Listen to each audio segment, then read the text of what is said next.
to go. Hopefully, ain't no tweaks, man. So I ain't even now. I truly didn't come up for a name for the Sports Talk Pod. So if y'all got any ideas, yeah, we gotta. Hey, stop the recording, bro. Stop. Nah, man, we can't stop it, man. We can't stop it. Man, welcome to 40 Ounce Sports Talk, man. Welcome to 40 Ounce Sports Talk. That's a temporary name. Welcome to 40 Ounce Sports Talk. Right. Unless y'all, you know what I'm saying? Unless y'all get you know, 40 I like 40 ounce. No, 40 I don't like 40. I like 40 ounce hoops. Like, it's not really sports talk. All right, yeah. 40 ounce hoops, man. Welcome to 40 ounce hoops, y'all. This is our first episode, first video, first upload, all of that. We got the guys, man. Man, everybody can introduce, y'all can introduce yourselves. You already know who it is. Young Noah. Got Noah in the building. All right, Brandon, aka B Love.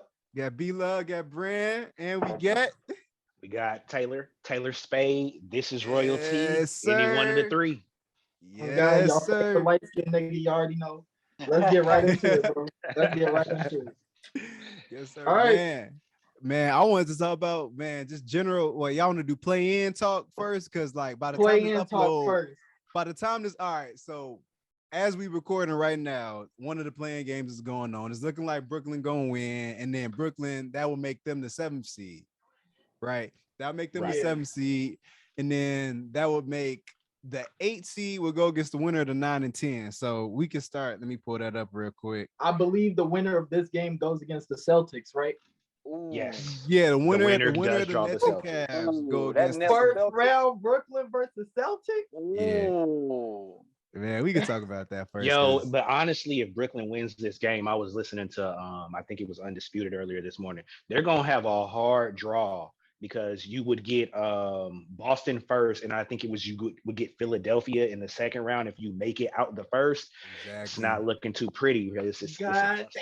Is Ben Simmons gonna play? Never. They were first round unlikely. Most I heard is he might come back on like a 15-minute a game minute. He's not even playing. I heard so if the Nets played Philly, then Ben would play. No. The Nets play. Probably not, bro. You know how hard that. He's not playing 5. He hasn't been playing 5-on-5 yet. They will meet in the conference finals or the second round. The second round. Damn. Now you go against his old team to step. You know, I would do it just for morale. If I was but he doesn't. He literally not cleared to play. You know, I think it was funny when Noah said Ben Simmons hurt his back, like sitting on the couch, because that really is what happened. He's actually hurt at all. And he got hurt. Yeah, nigga hurt, bro. What he hurt? I just thought his mind was hurt. Yeah, that's what I was thinking, bro. He needed to get a gaming chair. What do you end up doing? Nigga was sitting on the couch, bro. He need a gaming chair with some lumbar support. Man. Yeah, bro. He literally not cleared to play. Like, he can't do 5-on-5. Man, see, but the thing is, with the Nets versus the Celtics, that's the worst possible matchup for the Nets, though. When you really think about it, that's the worst possible matchup. Tatum and Jalen can more or less match KD and Kyrie, right? They can more or less match them. Even though we know KD and Kyrie more nice, Brooklyn's defense is so bad that it counteracts and makes Jalen and Jason drop 40 apiece? I don't think they could drop 40 apiece because they don't both shine at the same time, but I definitely see playoff time. Thinking about what I saw last year, I see some strong 40 pieces coming off of Jay Tiggy in the first round, no doubt. Man. Yeah, some 50 balls, bro. Marcus Smart, Jason Tatum, Jaylen Brown, Al Horford, and it was Robert Williams before Robert Williams got hurt, but they all defend. So Robert Williams hurt and KD down. Yeah. What do they call him? The Time Lord? The Time Lord Robert Williams. Yes, sir. How'd he get that nickname? Why? I don't know. No reason. No reason at all. That's just stupid, bro. It was literally like the internet, but it sounded cool, so they just like rock with it. Sounds like some Game of Zone shit. Hey, if they nickname me like that, I'll take that gladly. The Time Lord, because they do sound like some dope shit. All the weak ass nicknames dudes get, man. I'll take the Time Lord. I'll take the Time Lord, man. Hey, and then I would take that straight into making a watch endorsement. Yeah, right. Right. I mean, they already partnered. They partnered with Tissot already. The Time Lord. Man, hey, no, but let's get focused. Yeah, we talking Nets and Celtics, man. So who would y'all have in that series? Celtics. I got the Celtics too. Celtics, yeah. Am I going Celtics, bro? And let me say, it's real hard to say that I got the Celtics as I'm wearing this purple and gold right now. You know, that goes against my whole origin of a fan base. But I got the Celtics. It's a bad matchup for him. I'm surprised everybody said the Celtics. You know, casual people would not casual people, but you know, like a lot of people would say the Nets. You know, like, oh, you got KD, you got Kyrie, Patty Mills, and who else? They don't defend nothing though. Well, let's give Bruce Brown. Claxton, he's still learning. That's my thing with him. Yeah. He's still learning. Drummond ain't been all bad. Huh? Drummond ain't been that bad. No. Oh, Steph Curry and Drummond too. I forgot about them. That was Curry is but that don't fix your defense, bro. I feel like Curry and Patty Mills kind of cancel each other out. Like they both kind of do more or less the same thing. Curry got a little more in his bag, but I was about to say Curry better. Yeah. Because Curry can initiate the pick and roll pretty well. I won't say, I mean, you know, Patty came out of Pop system, so he essentially should be able to run any play as a point guard, but I don't always see that on the court for him. We know he can catch and shoot, and he got the burner on him, though. That's he can shoot. All right, so everybody got the Celtics. Y'all got it going 7, 6, 5. Well, what we get? Let me start with the Celtics, because at the beginning of the season, they were borderline terrible. Bad. To the point they were bad. Where, they were bad. Okay, so we'll flat out say they were bad. So for them to finish at 51-31 and still the second in the West, their stats after All-Star break, they literally caught fire. And I think because of that, when you're riding this kind of momentum into the playoffs, that's what you need. And that alone would make me pick the Celtics. I mean, we know what Kevin Durant is. We know what he's going to bring to the court. But when you riding that high and you clicking at the right time entering playoffs, it's time to get it. Yeah, man. Like, it's like, how much can KD do? You know? Against a good defense. This ain't no let KD get his. Like they gonna run traps, they gonna run doubles, like whatever they get at his hands. Zone, yeah. Yeah, and they're gonna let these boys play. They're gonna let them play. Like there's gonna be a lot of defensive struggles, like nothing easy, you know, like they're gonna swallow the whistle, you know. So I don't think KD would go off like that, you know. Man. Those others, can they really sustain that for a 7-game series and make it interesting? It's really making it interesting. Mills, I'm gonna go on the limb. No. Mills. I think Patty could play well all series. Patty Mills is about that in the playoffs. Patty Mills always been. I don't know. I just don't have faith in him now because he's been so bad this season. He's been bad. I thought he'd been pretty good. After the All-Star, he's shooting 30% from 3 after All-Star. Okay. That's probably because of his inconsistent role. Well, James Harden. Well, no. He was in and out the starting lineup because not James Harden, Kyrie Irving. Because Kyrie Irving, his role was kind of inconsistent. Right. You know what I'm saying? So I guess he's still trying to figure it out. He looked good this game right here. He looked good this game. As we recording this, we watching this game, so we don't know how it's gonna end up. He looked good this game. He said, and that's all that really matters at this point in time. Yeah. I mean, because man, it's like, you know, that's the real playoff P right there, Patty Mills. I mean, Paul George is not, of course, nice too. We're gonna get into the Clippers and all of them, but as far as the Celtics, Nets, man, we all got the Celtics. So Celtics. Man, I thought at least one person was going to the Nets. Hey, but the thing is we also got to remember, even though we all picked the Celtics, that might not even be the matchup. Exactly, that is true. It could be matchup. Right. But ultimately, that means that the Celtics is coming out of the first round no matter what, is what we're saying. Yeah, I mean, because if it's Cleveland against the Celtics, I get you know, Celtics. Well, I'm not gonna lie though. Depending on you know, I had to drop I ain't gonna lie. Yeah. But depending on if Jared Allen is healthy, I think that Cleveland is one of those teams right now that doesn't know exactly how much they can achieve. And I think that always makes you dangerous in the playoffs. I would say none of us really had Cleveland looking like this quality of a team at this point. And because of that, like they haven't touched earth yet. And I think that could always be dangerous for a Celtics team that at times had chemistry issues. It's nothing for a team to lump you up twice and people start pointing fingers in the locker room, you know? Man, that could get talked about, man. Like how quick, like those front running teams, how quick you take, you know, 2 L's in a row on the road And that was like, y'all thought y'all was riding high and mighty. Now that game 3, everybody's sweating and then everybody trying to like overthink every single play. That could get talked about too. Because that's a real thing. Those front running teams. Okay. It gets talked about, but home cooking normally helps. I can think of many series over the years where in game 1 or 2, a team took a 20-point L and the only thing you're thinking is, God damn, this is bad for them. Until they get home, get that home cooking, and then turn around and clap them boys up by 20 the other way, So. Didn't that happen last year versus Bucks versus Nets? It happens all the time. I'm thinking of older series in the past, a little bit before the times that we would talk about today. The NBA Finals last year. Yeah. Yeah. Okay. Yeah. The finals is a real one. See, the Bucks versus Nets is a little different because Kyrie got hurt, so that was a little different. But yeah, the finals for sure. That was the Suns was up 2-0, right? 2-0. Yeah, Suns was up 2-0. And then the Bucks ran off 4 straight. I actually kind of forgot about the fact that the Suns were in prime time position to finally do it for Chris Paul. I forgot about that. In Atlanta, bro. Curse, man. It was a CP3 curse. Hey man, well, let's talk about game 2. Timberwolves versus the Clippers. Who everybody got? Oh yeah, Clippers. I got the Clippers, man. I got the Clippers by it may not even be close, to be honest with you. Man, I got the Wolves.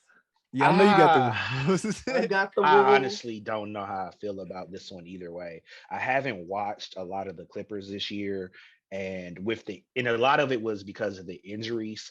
We all know Kawhi didn't play a single game this season, collected a big bag. Paul George was out with I think it was the elbow injury, and he just got back into basketball form like 2 weeks ago. So I hadn't really been checking the Clippers. In terms of team composition and some of the players I know that they have, I mean, we know Reggie Jackson can step up. Step up. We expect playoff P to be the smoothest nigga on the court. We always talk about smooth, man. But once I get beyond that, I don't know what to expect from them. Like, are we looking at Nicholas Batum for contributions? Like, what are we doing at that Morris, yeah. I just don't know. Meanwhile, I feel like between Cat, Anthony Edwards, Michael Jordan, and D'Lo, because Anthony Edwards has become so much more like. I don't really follow a lot of college. You got to prove it to me in the pros. Right. But I know he was largely touted as a dunker, and this boy got the burner on him too. I didn't know he would ever be able to shoot in his career. Yeah. I didn't know he would ever be able to shoot in his career. He could shoot. Anthony Edwards got that Michael Jordan mentality. That's why people like love comparing them, because Anthony Edwards has that I could be great at whatever I want to be great at. Baseball, soccer, whatever, man. I'm the best at it. So when you have that type of mentality, I ain't saying he's gonna be anywhere near the GOAT conversation, but he got GOAT mentality. He got GOAT mentality. Got that mentality. And that's half the battle, though. Yeah, exactly. Because GOAT mentality turns into GOAT work ethic, that turns into GOAT production. But it's what you do when the light's not on, and then it is definitely what you do when the lights are on, because that's what we're going to remember. But ultimately, you can't shine with the lights on if you don't put in the work when the lights is off, and he clearly looks like he's doing that. Facts, man.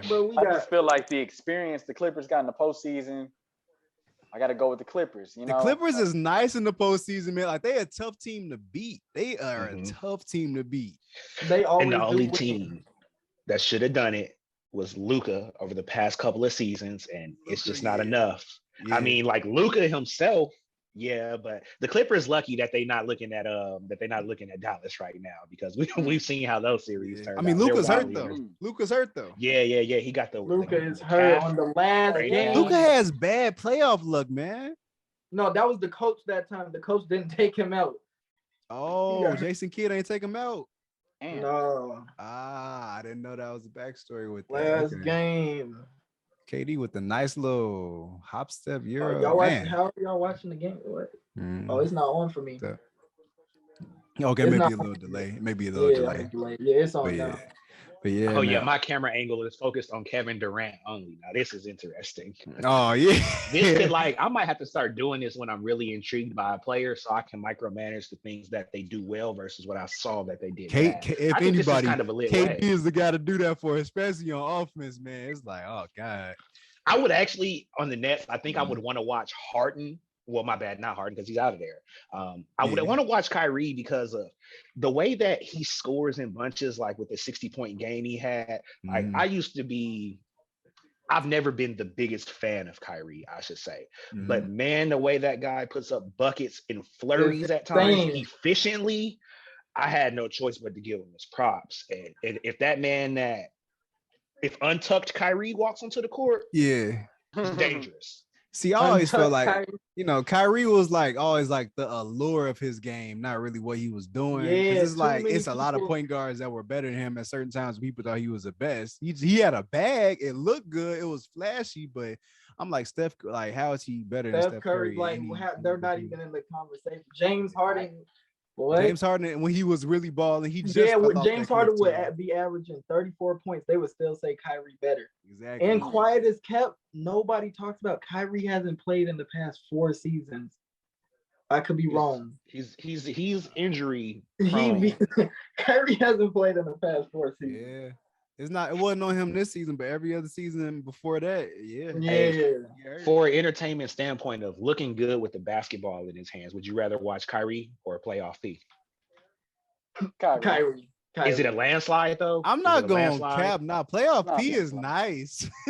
Why? It's like they both look good, but Kyrie is so flashy. If you would have just said Paul George, I would have been with you. But Paul George, he was going crazy in the was that last season? Yeah, he dropped. Hey, he kind of ruined his branding with that playoff P. No, he is playoff P though. Now he was balling. Last year was like the first time we could ever really give Paul George credit for doing it in the playoffs. We're so used to hearing that stat where he was like 0 of 11 for chances to go ahead. Yeah, it was 0 for 13, I think was the highest that I heard. It was go ahead or take the lead. You may as well just start marching to the locker room because he ain't make it.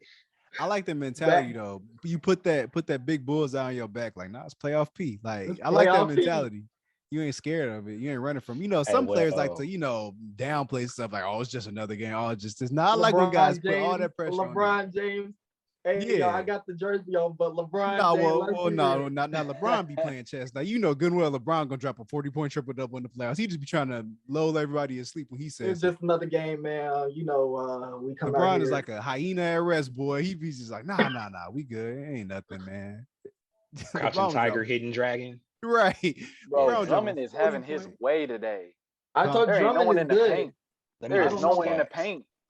Well, Drummond was never bad. I think the reports of like his tail end of time at Detroit, it ultimately seemed like he just wasn't a good fit for the system anymore. But I never thought he was a bad player. I mean, sure, he can't shoot free throws, and sure, he was a offensive liability outside the paint. But how bad can you really be if you can score 18 points and grab 23 rebounds? How bad could you really be? Yeah, I guess people said it was empty stats, right? People were saying it was empty stats.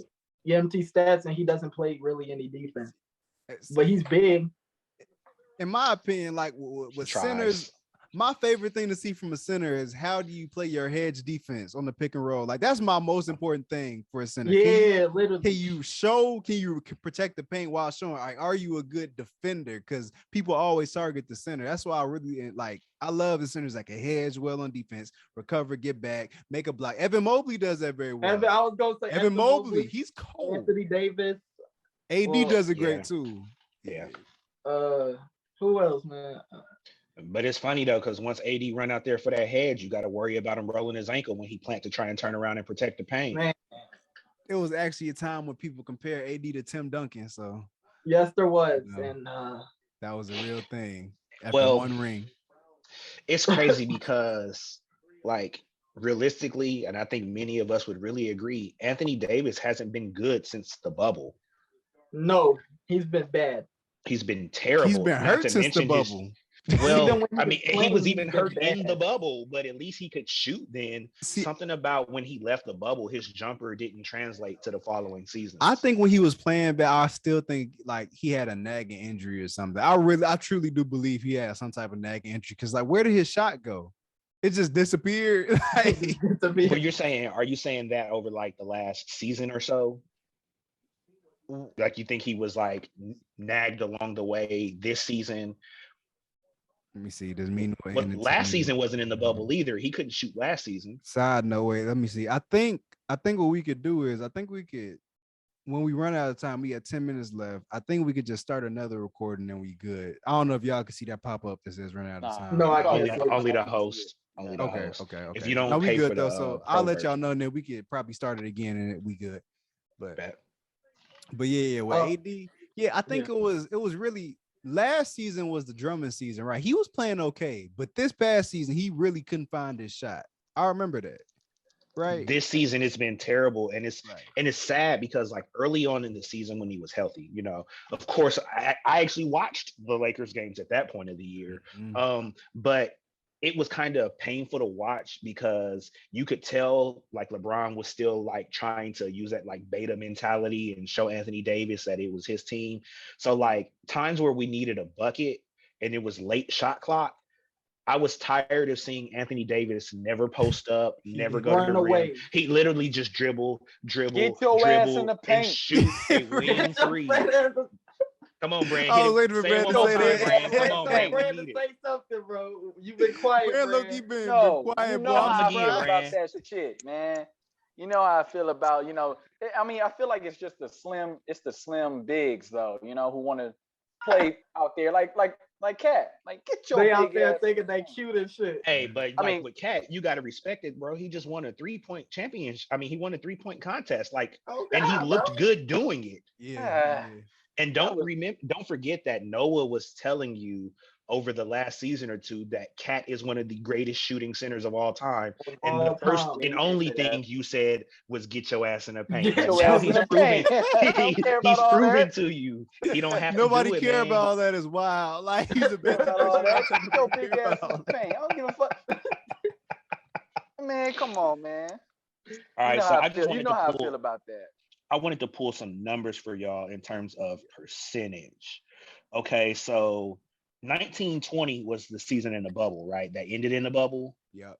Yeah. 1920. Anthony Davis shot 30.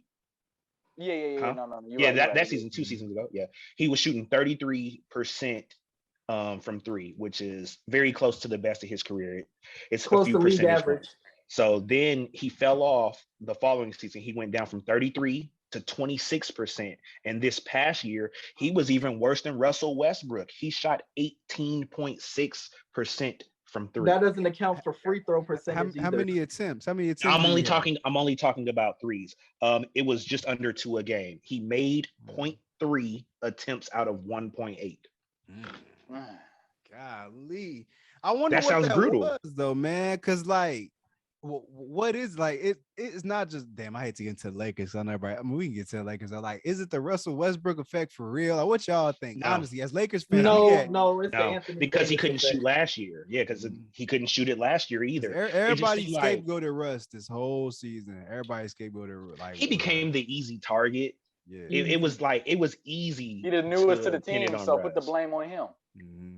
Ultimately, the Lakers were bad because of they underestimated the value of defense. They put together a lot of names, but losing a Caruso and losing a KCP, even those guys actually defended on the wing. And even when he wasn't that good, Wesley Matthews defended on the wing, and that kept us in the top 5 of net defensive rating. But after those guys departed, we couldn't stop shit.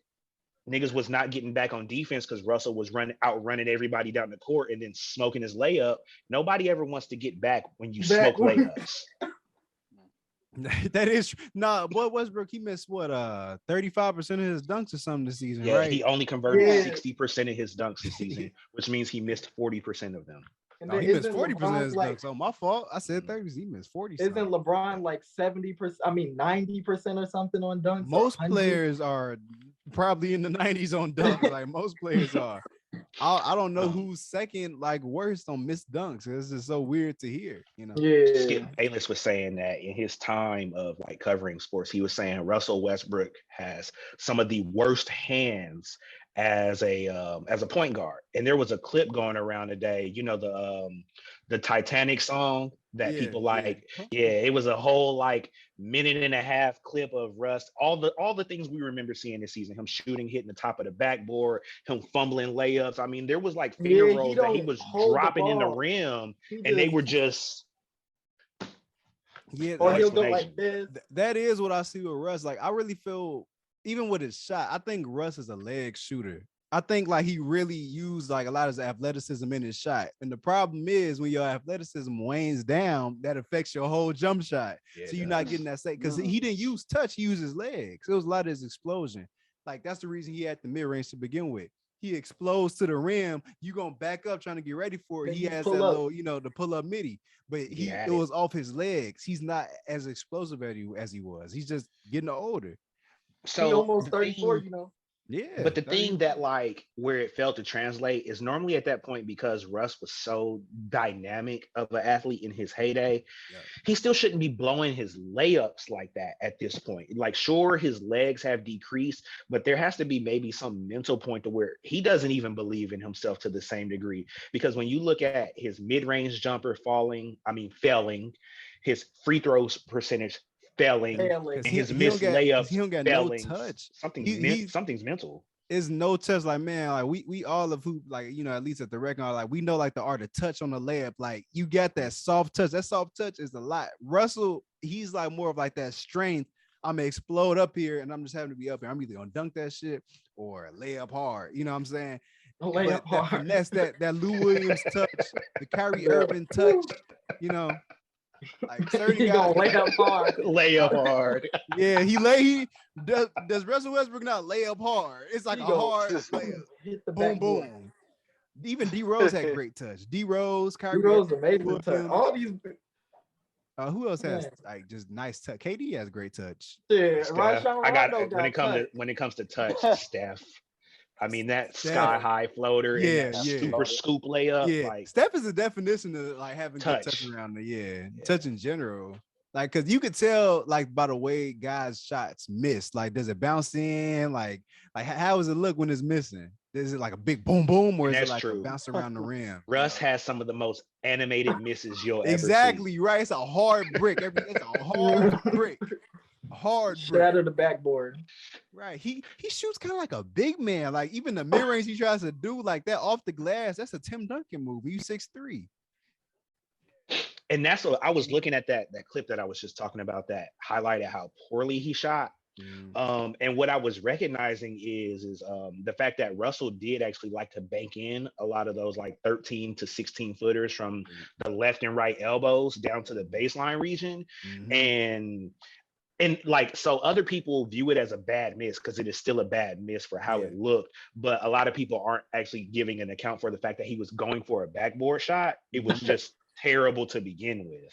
Yeah, it's like, I don't know. I guess no other point guard really does off the glass that much outside of Kyrie Irving, but it goes in so much that he's trying to do it. No guard in general has really capitalized off the glass. We saw Kobe be one of the last ones. He passed that down to Wade, and then since Wade, no guard is really Wade was no guard is really capitalized on how valuable a shot that it could be, because it shoots around the contest is the reason why the backboard shot is so beneficial. Right, Russ, like that shot was really just like a makeup off his explosion. And wait a second, it's a minute 20 left on recording. Let me see if I can stop it. We can stop then. Let me see if I can. I should have to learn.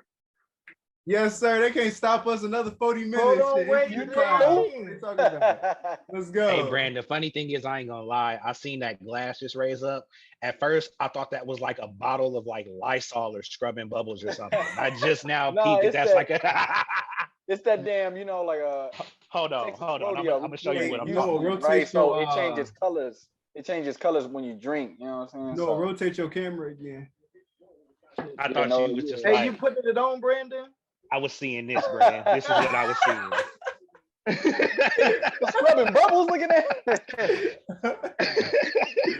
I'm trying to take myself out, right? I'm about to say, how much you bet on the game, man? It was that much?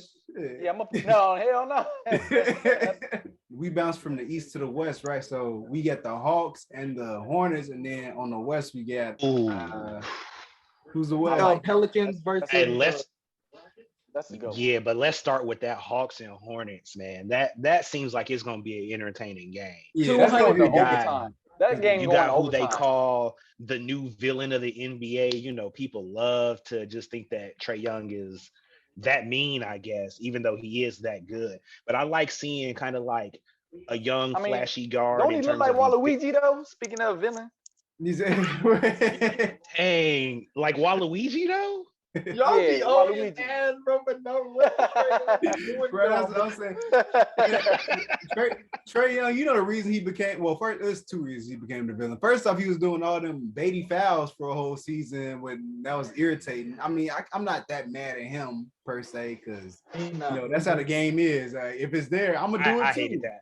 I hated that shit too. You talking about all that like stop and make people run up on your back. Stop and then like you right on my back. I'm gonna pull up. It's a foul. I barely touched him. Look, well, it would be like off a screen, kind of a wraparound, CP3 style, but he would bait the foul off of the screen. Now I got you, because he would come off the pick and roll and he would snake dribble back to the middle of the defense and then just stop. I like when he bows. Like I like his showmanship. That was Don't get me wrong. I like that. Hey, but you know Brandon coming from left field, the duration. You know about you make the fouls. He said, "No, I like the bow though, man." Hey, the bow was cold though. The bow, like from an entertainment standpoint, I think like hands down for like the first round and a half, Trae Young was the story of the playoffs last year. He was my fault. Yeah. I mean, ultimately, the only player that could check him was a referee. So this guy. Hey, but let's be real. I got the Hawks, man. The Hornets don't got them, bro. Yeah, I'll go with the Hawks. But for entertainment purposes, yeah, I like the Hornets. I love how they play. I like their style, their speed. Hell, I even like the commentators. You know what I'm saying? The commentators. I don't know, man. That's a close one because, like, I don't know. It's really who can even try to stop Trae Young? That man can go for 40 and 10 every game. I mean, it's about to be scary Terry. 200 points on both sides. Like none of them played no defense. The Hawks probably play more because they still got Clint Capella. The Hawks play more defense. They got Hunter. Who else? Hunter. That plays defense. Capella technically as a rim Capella. Yeah, you at least got a rim protector on the Hawks side. Like the Hornets don't have a lot of defense. Do they have? I think they don't got nothing. I think the Margins are their best defender, or Kelly Oubre, right? Bridges, what's his name? Yeah, Kelly Oubre. Wait, Jay-Z at the game? Huh? Oh my bad. Jay-Z at the game. Yeah, I saw that. I mean, come on, man. You know Jay-Z gonna be there. Why wouldn't he be? Yeah, you behind. You behind. I saw him like 2 minutes ago. But no, looking at their roster, I'm checking the Hawks roster right now. They don't really have any defense. The only other player that we said Hunter already, and the only other person I know that's made any type of defensive presence is maybe Okongwu. And and that's still like, I mean, it's good defense, but it's not like lockdown. What happened to Collins? Is he hurt? Collins is healthy from what I understand. He's doing nothing. That's a good topic. He's played, bro. Well, you know what the problem is. They put him on that new contract. He making $23 million a year. He not grinding hard for that bag anymore. You know how it is. What's with them guys when they get a contract, they forget how to play good basketball, man. I don't know what changes. A lot of these guys, they get hey, Kyrie, you might would too. Yeah, right. You're gonna give me a raise. I'm gonna keep giving you the same thing I gave you. Right. Work harder. I don't know, like, hey, this nigga Garland the GOAT too, bro. Garland's nice. I honestly didn't know much about Darius Garland until All-Star Weekend. Yeah, because he was shooting all half court. No, because Sexton, he's an Sexton takes over him. You know, he's in the Sexton shadow, right? Not really, no. They played all season. Not anymore. I wouldn't say. I'm saying like last year. Like, last year. Yeah, so that's why. No, we talking about this year. Because Rubio got in there, and then they brought in Rondo. To Garland. The Sex Land. The Sex Land, yeah, that's what they was calling it last year. That's a dumb ass. Honestly, I'm not gonna lie, like Colin Sexton ain't gonna come back to Cleveland though, because the front office just saw like, what do we need him for? You know, now you don't. Yeah, shouts out to Colin, but he probably gonna end up. That's why I'm like people talking about, oh, where is Russ gonna go? Where can we trade him? Why would you want to get Russell Westbrook over a Colin Sexton? You know what I'm saying? Never. Like I'm looking at him over Russ. Not at Russ this point in the $50 million contract, and Colin Sexton, you know, you can negotiate something. He's restricted, yeah. Ray, you good? Yeah. But given a little credit, it's funny that we talked about this whole game of Cleveland and Brooklyn, and we didn't really give Garland his legitimate shout out for the caliber of player that he's become. And we're all a fan of Thinking Basketball. It really took one of the Thinking Basketball clips to really show me how dynamic he was on the fly, and I didn't know he had range like that. I was just like, man, who's this guy who's an all-star? And then I looked at his numbers, and I was like, okay. And then I started seeing his game, and I was like, definitely a baller. He can shoot. What was Garland? Like you just said, he did he make it in originally? My fault. The way he just take over the game. Yeah. I was saying, was Garland the all-star replacement, or was he already in originally? I think he was the original. I think he was a I don't know. Replacement. He needed to be a replacement. Shit. Oh my God. Now Brand has arrived. Here you go. He needed to be a replacement. Shit. If he wasn't, shit. What? I mean, what? Well, like at taking over him. What kind of logic is that? You didn't have no Kyrie Irving. You didn't have any Ben Simmons. What point guards did you really have representing the East? That's what I'm saying, bro. Who so you taking over? How many point guards can you take for an All-Star? 3, 5? They kind of just split it into guards, and then I think it's 4, right? Big men. 4, right? I thought it was 4. I could be wrong. If I'm not mistaken, 4 guards. Because LaMelo, we need to look that up. Because if anything, no, LaMelo was a replacement too. He was a replacement. Yeah, LaMelo was the last one added. Okay. Mm-hmm. Garland do not deserve, bro. The Cavs was like number 3 before injuries? 4. I think they were 4 at the time of the All-Star placement. They were up there. Yeah, 4. Then Kyrie didn't even play yet. Yeah. So. All right, Brand. Well, let me give you some stats on Garland because I know you're not the numbers guy. So at least I'm gonna tell you what he averaged over the season. Let me pull him up right quick. All right. So on the season, he averaged 21.7 points, 22, and 8.5 assists. That's an all-star. Okay. And at the time of all-star, pull up the shooting split. I got you. And at the time of all-star, Brand, I think he was only at about 18.5. Because when I first got hip to him, I was like, okay, 18, I felt like was pedestrian to be a star. But that 21.7 is indicative of who I think he really is. So y'all want the shooting numbers, right? One of the best stats is the effective field goal percentage. They'll say EFG on it. Like that's taking into account the value of the 3-point shot. So that's like one of I be having to go to NBA.com for that. Why that's not just true shooting percentage. I think true shooting and effective field goal percentage are the same thing. True shooting takes into account of free throws. Oh, okay. So true shooting is free throws too. Okay. And as a shooter, he's been consistent. He came into the league his rookie season. He shot 35.5% from 3. Not great. His following season, he shot 39.5% from 3. Okay, and this past year, he was just over 38%. So I'll take that.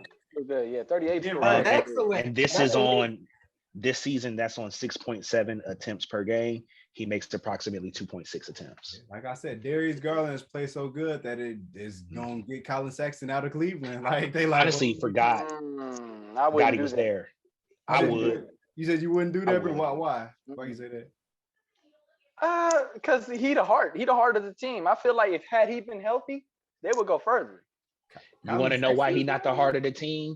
Because they had the All-Star game in Cleveland this year where everybody was cheering wildly for Darius Garland when he scored. Yeah. Jared Allen when he scored. Like, yeah, but Colin Sexton is now an afterthought, bro. I promise you, nobody in Cleveland is worried about him. So you saying Colin Sexton's like DeAndre Fox?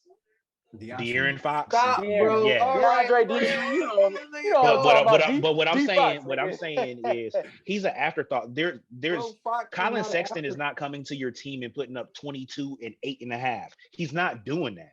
What was he doing before he got injured? Now look that up. All right, I got you, but Brand, I can already assure you. The actual heart Colin Sexton, he's actually from my area. You know, I typically support the athletes that come up from Georgia. So like, but this season, okay, I'm gonna just give you last season because I know you're not. Last season. Yeah, this season. All right, so last season, right? Let me hold on. Let me get to the stats page. I think it was like 20 points per game though. And side note, I'm about to give it to you. The heart of the Cavs, if anybody, is Kevin Love. Ooh, no, Kevin Love. Okay, I'm gonna have to amend my statement. Last season, Colin was averaging 24.3 points a game, but only 4.4 assists. That's the difference between him and Garland. Garland generates more points for the team overall and a little bit less, 3 points less for the team. Actual point guard. He's really but Garland had a team around him though. Like that's when he got like this year he got marketing. He got who else he get? Did he get Allen this year? Yeah, they got Allen this year. He got Mobley this year. So Garland got people to pass through. Sexton when you get Sexton didn't have that. That's why his assist had to be what it was. No, it's because he's not really a pass-oriented guard. Give me Sexton over Garland. There goes the first hot take of the night. Insane, bro. At point there guard. Goes the first hot. Hey, you make sure you get that one in the footage right there. This is going to be one of the first clips. This is one of the first clips. They're gonna be like, oh yeah, for real. Yes. If you got sense, you gonna go with Sexton, bro. Kyrie, are you able to create a poll with this video? Oh, that was so fun. Yeah. We need Brand to understand how bold of a take that was. You can make a poll on YouTube and then tell people to comment. Kyrie is 11 for 11. Kyrie this game? 11 for 11. Yeah. Damn. What? Damn. Hey. Kyrie, when he on. And that's the thing, man. That's the thing. He's so different when he's on. He got something to prove. That also requires him to be out of his own way mentally and to be physically healthy. So those are two impasses that you have to get through. But when you do, you get this. Because we all know when players, get mad and they use it as motivation. Yeah. Damn, Kyrie Irving. And that's thanks he's New actually York for uplifting that mandate because Kyrie wouldn't be here because it didn't make any sense to me. He can be at the game right behind the bench, but he can't be on the court. As we speak right now, Kyrie Irving has 30 points, 12 for 12. 12 for 12. Damn, 12 for 12. Yeah, 12 or 12, including 3 of 3 from 3. So it's not like he just laying the ball up. Single-handedly just won them this game, more or less. Like he was I like him as an overall person, as an athlete. I like him, man. Yeah, Hey man, Garland going for 40 in the fourth quarter. Shut up. Hold on. Garland has 20 right now. Garland got 20. The most he'll get is 20. He won't even touch 30. He won't even touch 30. Remember this. They really need Jared Allen because those two together, as you saw during All-Star Weekend, enjoy playing with each other. And it's a big deal when your boy not out there on the court with you. Yeah, exactly. It's we didn't get into the Pelicans and the who the Pelicans going against? The Pelicans would be going against the Spurs, I believe, for that final seed. Oh, okay. That's how that stacks up. Let me look at the so yeah, we got the Pelicans versus the Spurs, but I wanted to give a shout out to DeJounte Murray because he was a player that was always on my radar, but at first I kind of had him in the category of it was the guard for the Orlando Magic that had the wild hair, who could get a triple double, but they were always real ugly and low. You mean Elfrid Payton? Yes, that's what I thought of him. I don't know if he is, but that's who I compared DeJounte Murray to at first, based off of his statistical output. Until this year, where he made me respect the fact of apparently he's one of the commentators from one of the morning shows, First Take or Undisputed. He's literally their next door neighbor. And he was saying when they mentioned who would make the All-Star team and take that leap forward this year, he said he took it personal that they didn't mention him. And when you look at his production, that guy took major steps forward this year. Defense, DeJounte Murray is really like that new Mr. Triple Double, but he does it with defense. Yes. DeJounte Murray is nice, actually. He's really nice. He got fun fact, bro. You know how I started wearing all pink, bro? Cameron? He dead ass was my inspiration, bro. DeJounte Murray. That's random as hell. that is random. Nah, he was though. When I saw this nigga DeJounte stepped out in all pink, damn. That's kind of clean. I would do that. Literally, it was his ass. I never told nobody that. That's funny. And Brand, just because I know you're lost right now. The reason why we're talking about DeJounte in particular, he averaged 21 points, 8 rebounds, and 9 assists.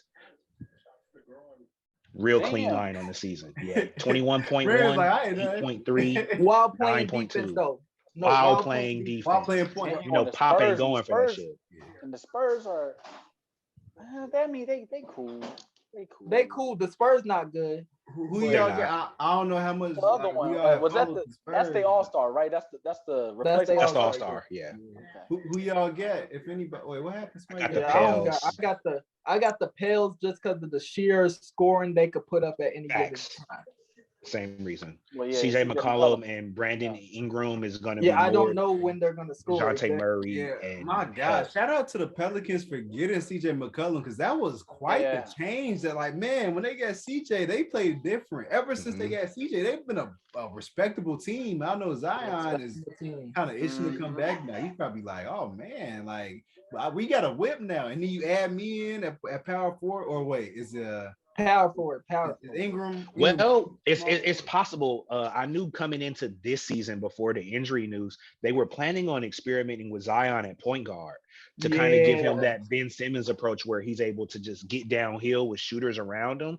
And when you added somebody like a McCollum and then you have Ingram, who's a greatly improved three-point shooter over the course of his career, that could have been kind of nasty with Zion at the one because you can't wall him off. He's too big. Why can't you have Graham at the one? Graham at the one. They do have Graham. They do have Graham. Graham is not needed in the starting lineup. Graham is bad. Yeah, Graham is not all that. What? He was better last year. Oh my God. He was better last year. Yeah, he was good on the Hornets that 1 year. Take numbers me, please. All right. I'm working on it. It's gonna be that 1 year. I think he shooting like what 31% from three. Yeah, his 3-point shooting what it was. All right, Brand. So let's get you some numbers for last year. I mean, so this year, what do you think he's doing? Like in your mind, you just want the base statistics?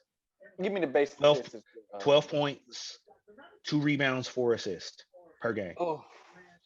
In roughly, let's get his minutes, 28 minutes. Well. 28 minutes, that's not good at all for 28 He runs it well. But what's his field goal percentage?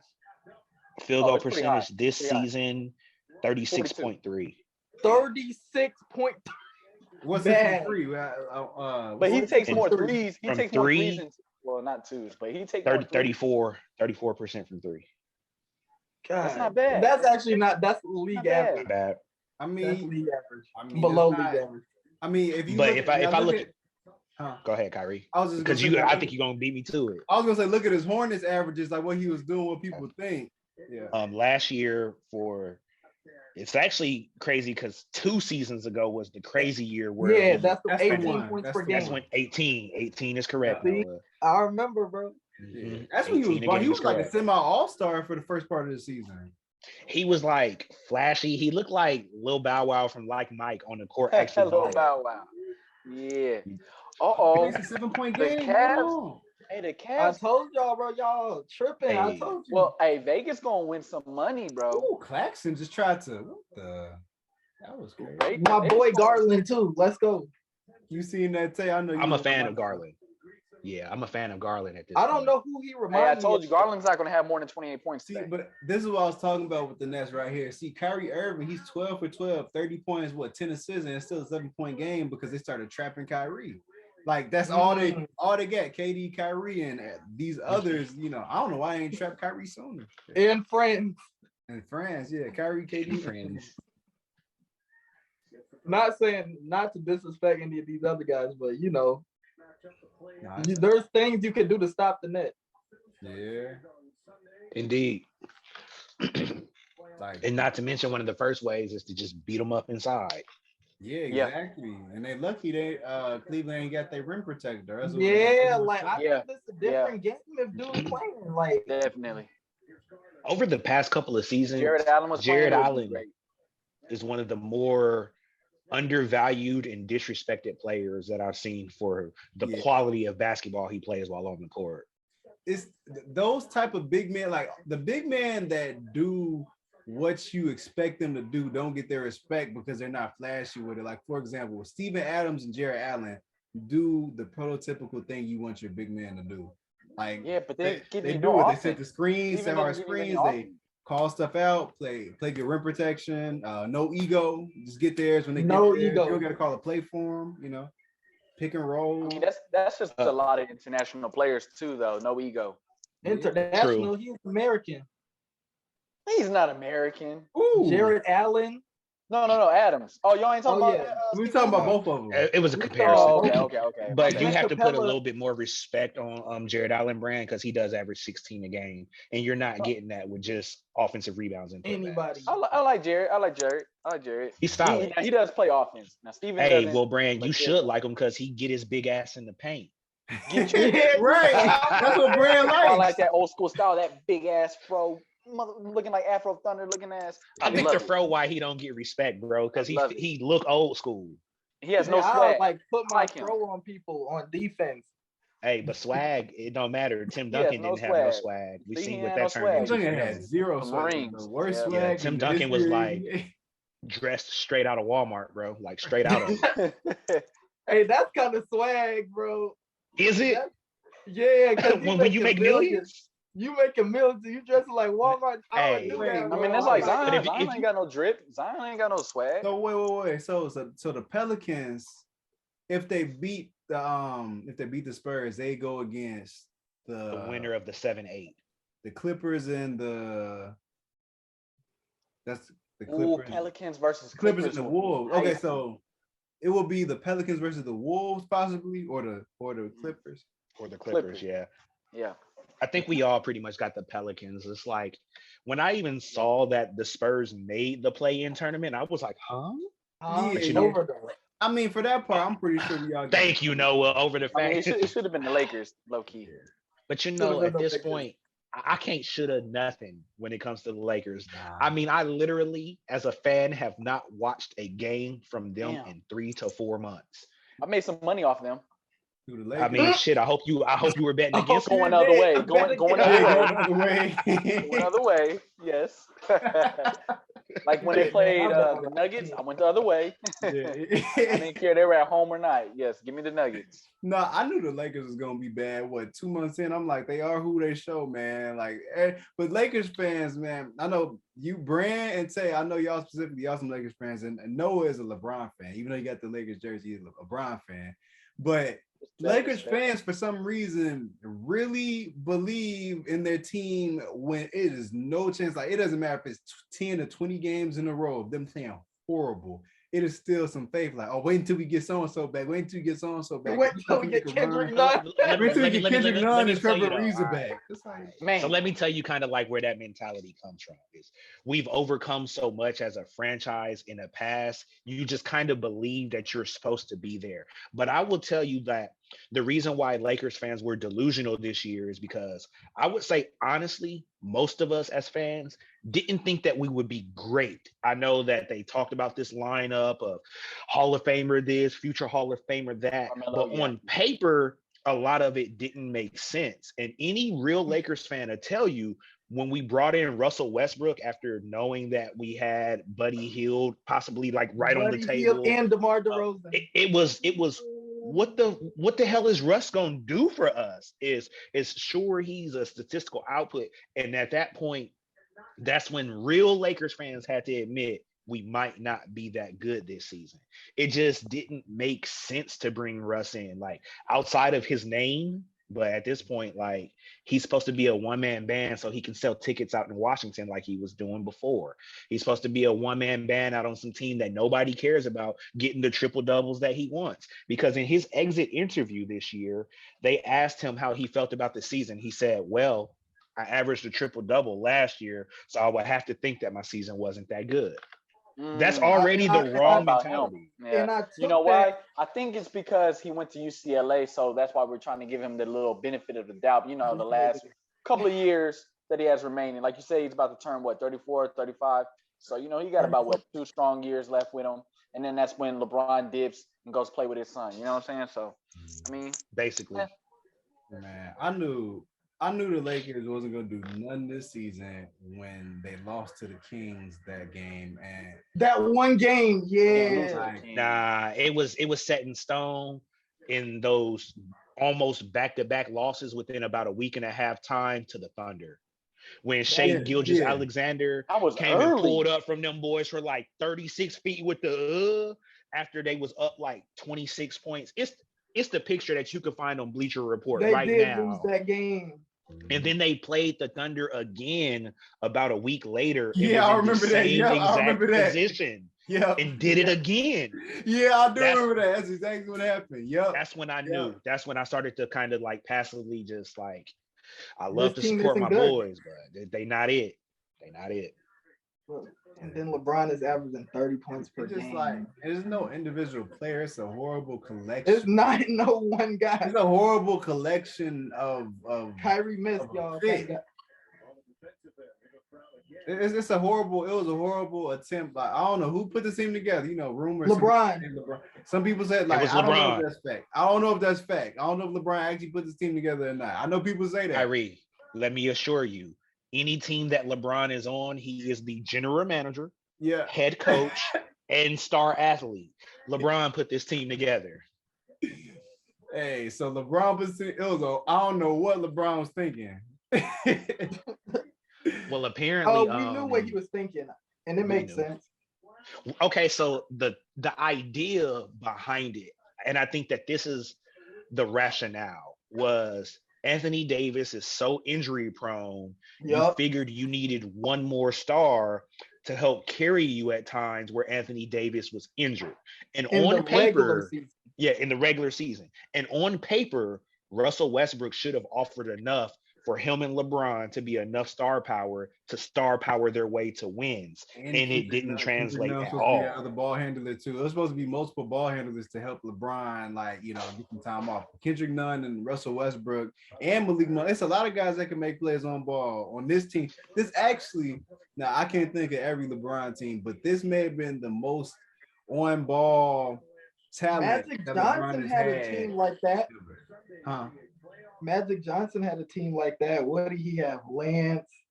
I don't remember his whole team, bro. That was Magic Johnson's idea, though. Give LeBron some on-ball players to help take the only on-ball players. Yeah.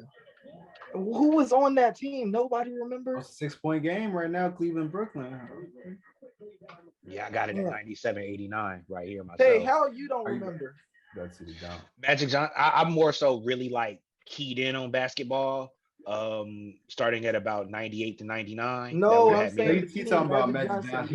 You know, it did word that kind of strange. He's talking about when Magic Johnson was the GM. I mean, on that team, you talking about who could handle the ball? Everybody. It was like that when that was. I think he's talking about the first. Okay, well that team had Brandon Ingram. It had Lonzo Ball. Jordan Clarkson. No. Yeah, actually, it was some. Which team is this? On that team. Which team? Is true. I jumped in late. Which team? Because Magic Johnson. LeBron's first season with the Lakers. Well, basically, they didn't have Randall, did they? Yeah, we was basically saying they still had Julius Randle. That's what made him get up out of town. Yeah, Julius Randle essentially left because he was playing behind LeBron and baiting for minutes with Kyle Kuzma at that point. So instead of re-signing in a role where he was only going to get 20 minutes, he went and signed for $10 million a season on back-to-back years. And then he got traded to New York, or sent to New York, or however that worked out for him. Free agency, I don't know. I don't really remember. And ironically, now he's one of the names mentioned to be traded back to us, and I'm not going for it. Julius Randle. Julius, right? Hey, the Lakers just want anybody. At this point, if I'll take it, if they could get Malcolm Brogdon and Buddy Hield is potentially a package deal from the Pacers. All of y'all but if that happens as a deal, we have to take it. There's no way we should approach next season again with Russell Westbrook as our point guard. The Lakers actually do scout well, though. Like when you look back, the Lakers, when they draft guys, they don't really miss that often. Man, they just don't draft guys. But that was also a recent development that started going all the way back to about Jordan Clarkson. I would say was one of the first picks that they got right, because they got him in the second round, if I'm not mistaken. And then they added Larry Nance, which was a very good pick for them at the time. Julius Randle was a good pick. Lonzo Ball didn't materialize the way we thought he should immediately, but he was honestly a good pick for them. Caruso was a good development on a two-way contract for the G League. I'm not going to getting Zoe was only bad because of the other options they could have did. Jason Tatum. Jason, you could have got options. Jason Tatum. I wanted what's his name? You wanted Markelle Fultz, Brand. Get out of here. Yeah, that's him. I remember debating you about that. Yep. Get out of here. I sure did. I still stand on it. Had he not got injured, yes, I still stand on it. Would you take Markelle Fultz over Lonzo right now? Not right now. Oh, okay. Well, he said I still stand on it. I'm not right now. And then said not right now.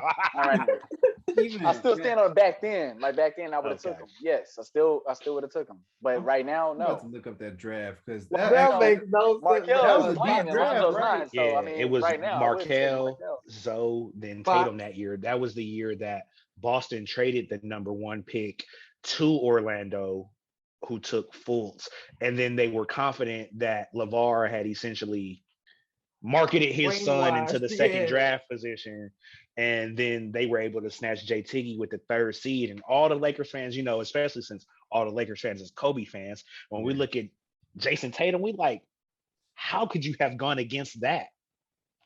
Kobe, man.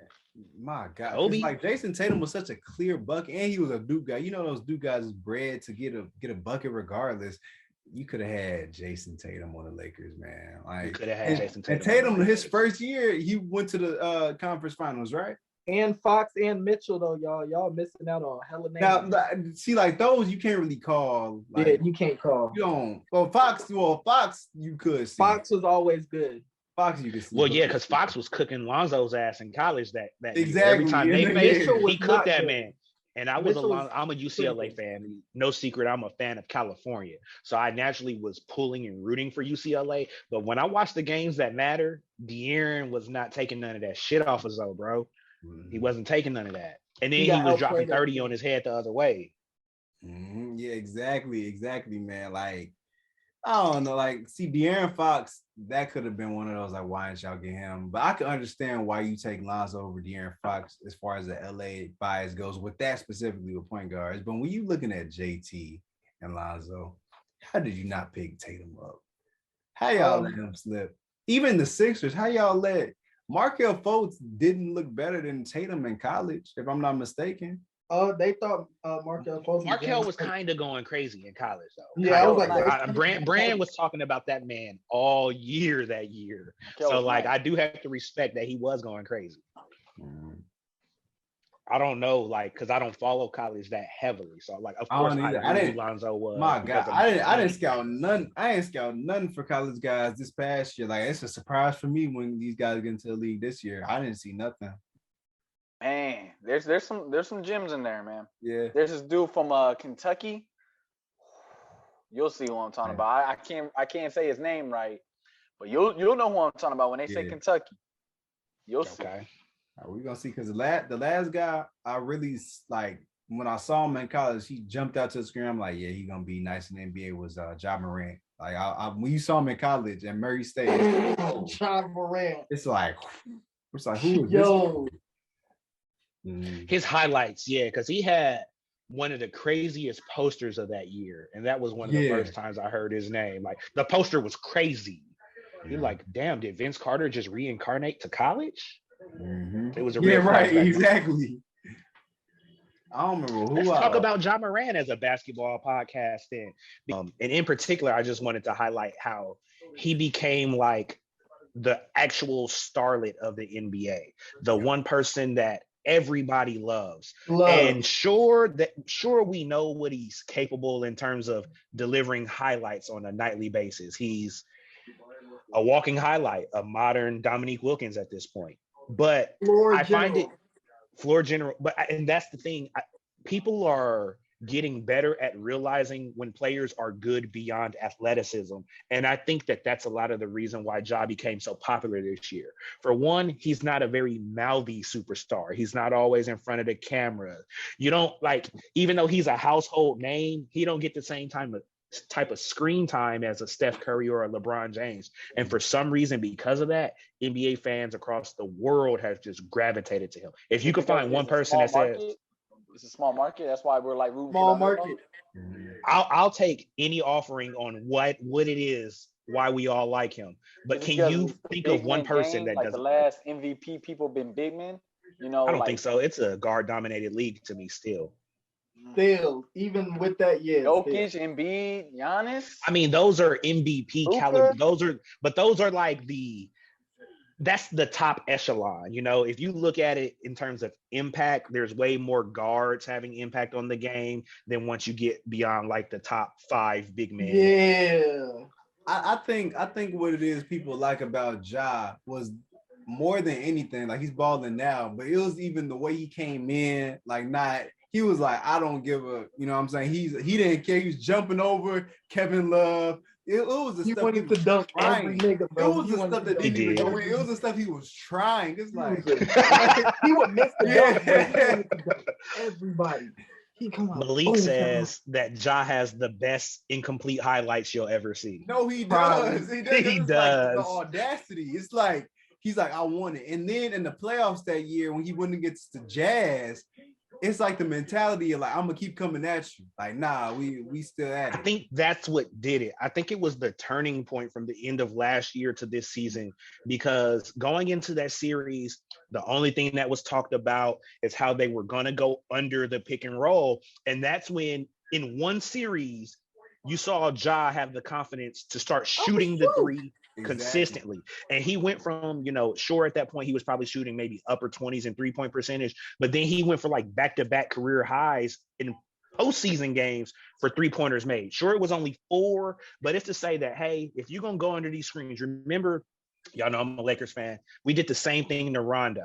And Rondo fucked us up for 40 points in a game when we went under every screen. Ja Morant took that same type of approach on, and then it only translated through his summer and made him better. Not to mention Draymond Green, who's one of the best trash talkers, says he thinks that Ja is one of the highest intellectual players of the game. He did say that. Okay. He said that. I do remember that. Yep, I had to think on that. I do remember that.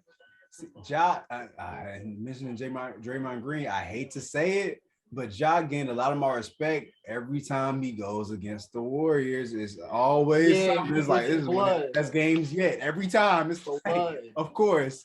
Remember, it was the playing tournament. I'm a guard. That's why he's like, I gotta play hard. Exactly. Playing tournament, what was that? 2 years ago, last year, Ja was hitting all them threes. It's like, I didn't think he could hit threes, and of course now he's hitting every single three. And then another game earlier. I think it was earlier this season. He went against the Warriors again, and then the Warriors was on like a 10-game win streak, and then Ja ended it. Like, yeah, he did. Every time he goes against the Warriors, it's like an anime at the end of the arc. Season. Yeah, it's like the final boss battle. He defeats him. It's like, okay. It's always the Warriors, man. So then I want to translate it from Ja to the success of the Memphis Grizzlies. We know that it is largely catapulted by him, but is it just his mentality? Is it his skill? What is it about the fact? Because when you look at name value on the Grizzlies, they don't have much. So, but they're having fun. They're having fun, I think. Do you know they're 20-3 without Ja, I believe? Yes, they're actually really good without Ja, and that's the thing that was hurting his MVP candidacy this year. People said you can't be an MVP if your team wins without you. Yeah, you can't. That's true. Which is that's why Embiid is MVP. Give me Embiid, bro, or give me Giannis. I don't really see Jokic's argument. I agree with NBA players how there's no real clear-cut narrative for what MVP is. It changes every year. Every year. It's basically, it changes off of what argument you want to make for whatever player. You're gonna take away things from everybody else to put your man on top. And that's how I feel about MVP. 1 year is the best player on the best team record-wise, and then another year is like, oh well, look at what he's doing individually is historic. It's like I can see why it becomes kind of like a joke, and it's sad because guys, it's a financial incentive when you make MVP, so it's messing with their money. But I'm not gonna lie, Kyrie, I feel like it didn't always used to be like that. Like it's just I can't give you a specific year, but it turned into this like. It's a like lottery. We don't know who's gonna be MVP. Okay, so I can kind of highlight when it started to change. And honestly, it started to change because of LeBron James. People had to start finding reasons for LeBron not to be MVP. Because for a 6-year stretch, he would have been the consensus MVP. Best and player. Instead, you're like, you know what? 2016, Steph Curry shot a lot of threes. He's the MVP. You started creating ways. Okay, there we go. But you had to start taking things away from LeBron because he was so dominant at that time. And I won't say that that's the beginning, but that was a clear like line of demarcation, as they would call it, for when things like definitely started to shift away from the best option. Never won.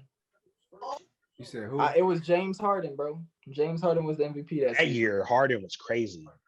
Harden was better. 2014, 2015. Harden was better. Yeah, 2014, 2015. 2014, 2015. I love that season though. Because that was I wasn't saying that season, Kyrie. I was saying the 2016-17 season. Harden. Oh, okay. Who won 2016-17? Russell Westbrook. Russ. Even though Harden was just flat. I know everybody got numb to the triple-double talk now, but at the time that was, and plus that was actually Russell Westbrook's best year. Like it wasn't just padded stats. He was actually balling. No, he was good. He was good. I was just saying Harden was better.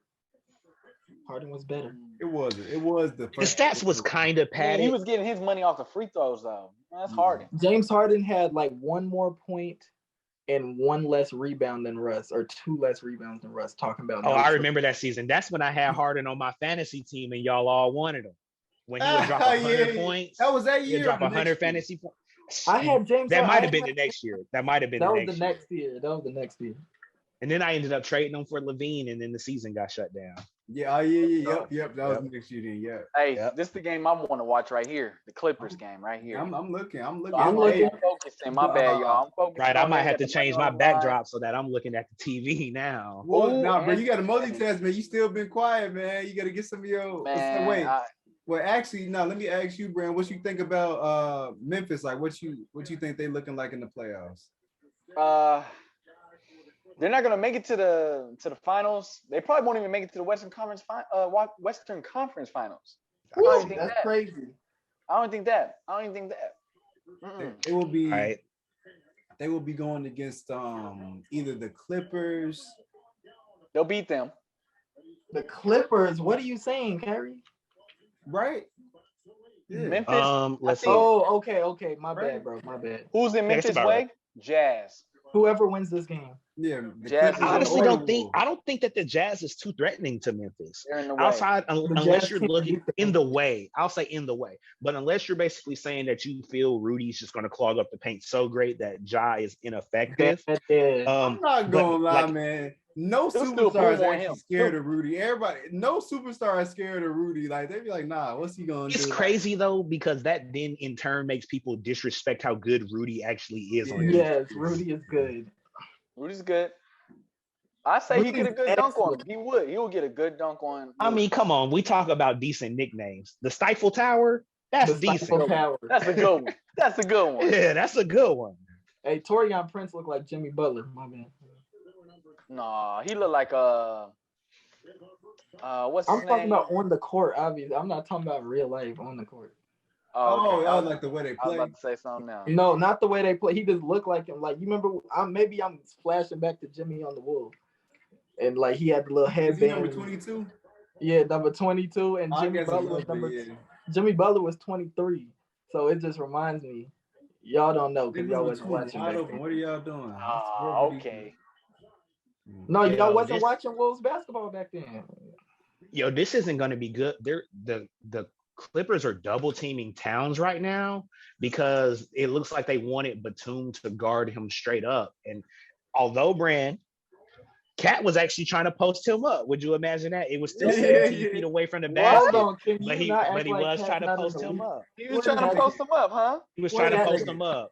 They ran the beast post player, y'all. Oh, Batum's playing center. Oh no, that's okay. Zubac. It got to be what's his name? It's Zubac is the center, but they're just rotating help. They're rotating help. Well, they ought to because not Memphis. Timberwolves really can't shoot the three like that. Yeah. As a team, I don't know. Not like that. Shoot three.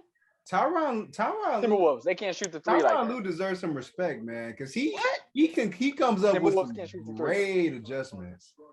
No, that was Tyronn. Yeah, I think it's a zone, y'all. It's definitely a zone. Right now, it's working. Clippers are playing a zone. I'm with you. Tyronn has proven to be a good coach. I got the Clippers in the under, y'all. And the Lakers didn't want to pay him.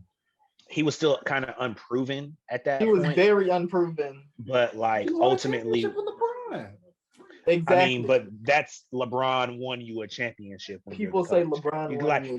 Do you view Eric Spoelstra as a championship coach, or did LeBron and Wade win Spoelstra a championship? Yeah, LeBron and Wade. Because it's like when you look at the caliber of good coaches, there definitely is the only one that's kind of fringe is Doc Rivers, because I do believe he was an elite coach back.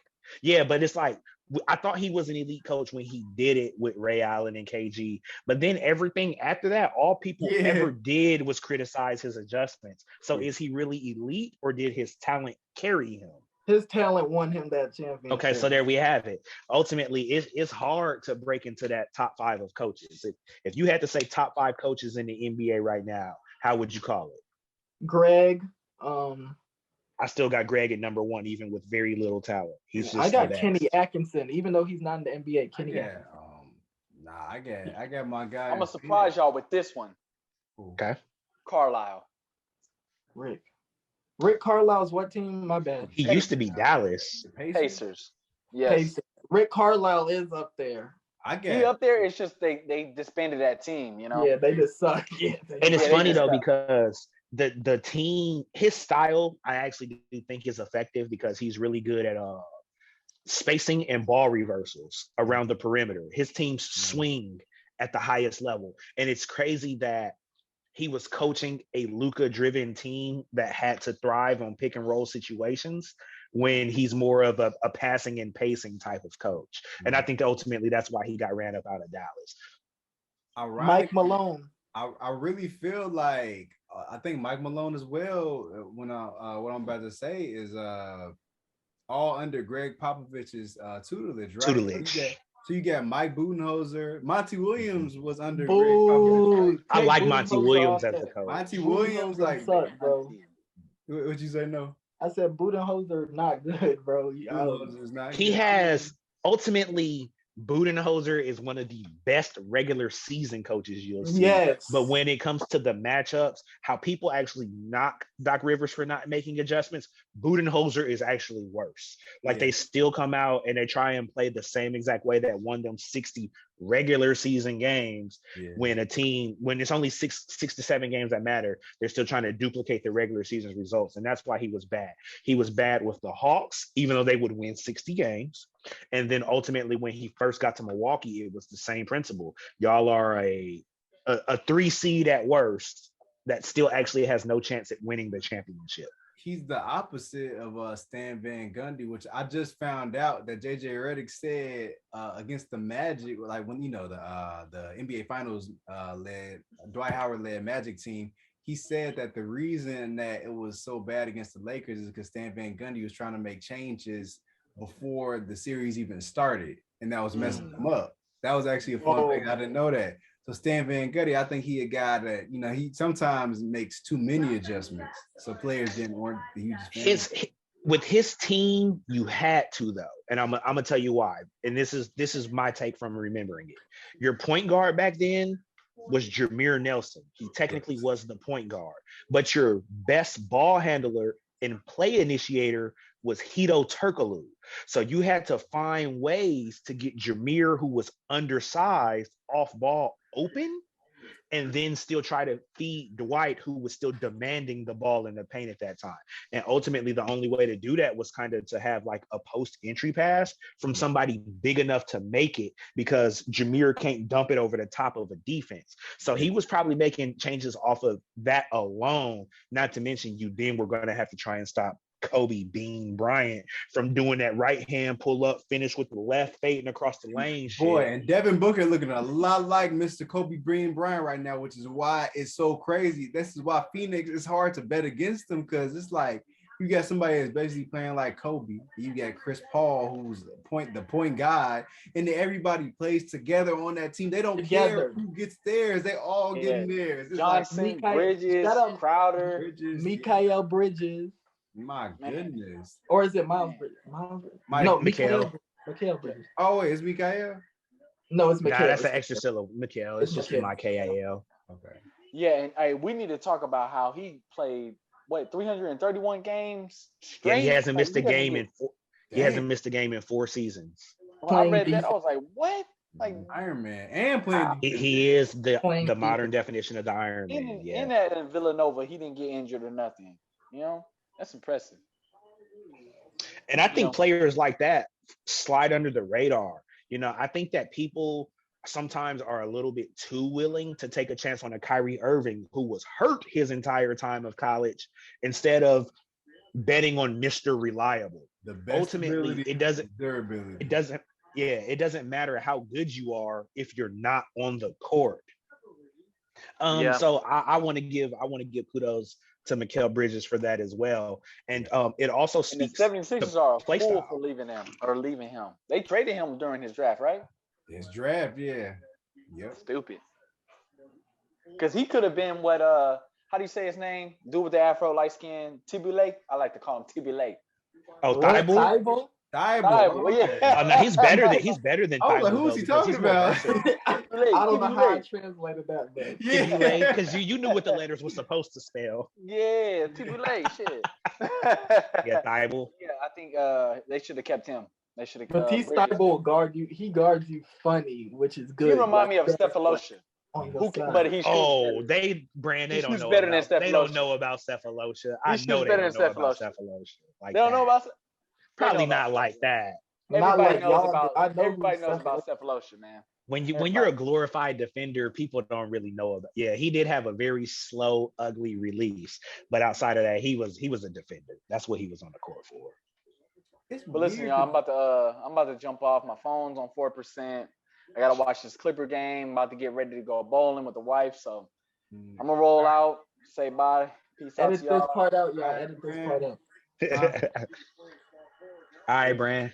Let me see. I was going to mention real quick on this. Man, the Wolves. Oh, that's a good shot, Reggie. It's crazy. The Wolves not playing good, but it's only a 3-point game. I've been seeing like just some bad takes. I saw some forced takes in the lane. I saw, like they're not getting the rhythm, but it's still just a 3-point game. And the Clippers look like they're playing smooth. And remember, when you at home, you don't have to be winning. Honestly, you just need to be within 6 points when it's time to win. That's the luxury of being at home. You don't have to, have been dominant. Of course, when you're the home team, that is preferred. But to win a game, all you need to do is be within 6 points when the last 4 minutes of the game come around. I forgot they got Malik Beasley coming off the bench. Yeah. Oh, Malik was bad all season, though. Oh, okay. I don't know about the second half, but I know the first half. D'Lo been kind of quiet. I like how D'Lo has grown as a player, like what he brings to the table now. All right, Kyrie, if you want to see something new, I told you look at him on defense. He's Draymond Green. I'm looking, yeah. I like him on Odo. I like him on offense more. He used to be crazy. He's not good on defense like Draymond Green, obviously, but he's the captain. He's telling them what to do. Watch this. Yeah, the call outs. Like where he got good is he went from being a person that talked about it to being a person that, when as fans of basketball, we seen the work that D'Lo was putting in the last 2 off seasons, to where we were all genuinely excited, thought he would be, back to 22, 23 points a game. And that's not what his team requires of him. So I got to respect his professionalism and saying, hey, sure, I could still be Mr. Ice in my veins. I could go get a bucket. But when you got the 3-point champion, new blood Anthony Edwards, your role is gonna change. Yeah, like you just gotta adjust. So I'll give him a lot of kudos for not getting frustrated and still identifying the ways where he could be better for his team. He's very mature. No, he's very mature. Yeah, because who really monopolized the ball more? Edwards, right? The what? Monopolized the ball really like on the on-ball scene. It's really Edwards, right? When it's time to get buckets now. And it's also because like he's commanding the ball, he's demanding the ball, and he's trying to go put 40 to 50 on you almost every night at this point. And if you're gonna watch, Karl Anthony Towns actually doesn't get the ball on this team. Weirdly, he doesn't. Yeah, I mean, I'm pretty sure. I didn't look up the stats, but I'm sure Karl still gets the most touches. Maybe. I need to look up usage percentage, really. Oh yeah, usage check. I don't think so though. I feel like Karl Anthony Towns don't get the ball. Well, he's pissed off. I feel like if Towns is in the lead, it's going to be because of early season usage, whereas Anthony Edwards continued to get better and better and better at a rapid rate, and then as a result, his touches increased. Let me go look at some of Anthony Edwards' numbers. I think he would be a pretty thought-provoking person to look at. Karl is leading the team in plus minus. That's pretty dope. Yeah, that's always a good stat. Yeah. He's plus 274. The second in plus minus is D'Lo. Yeah, I would think that. Where's Anthony Edwards? He's fourth. He not gonna do we have refs you suck chants coming out of the game already? Oh yeah, Karl Anthony Towns, man. Yeah, but it's because they're playing physical with him.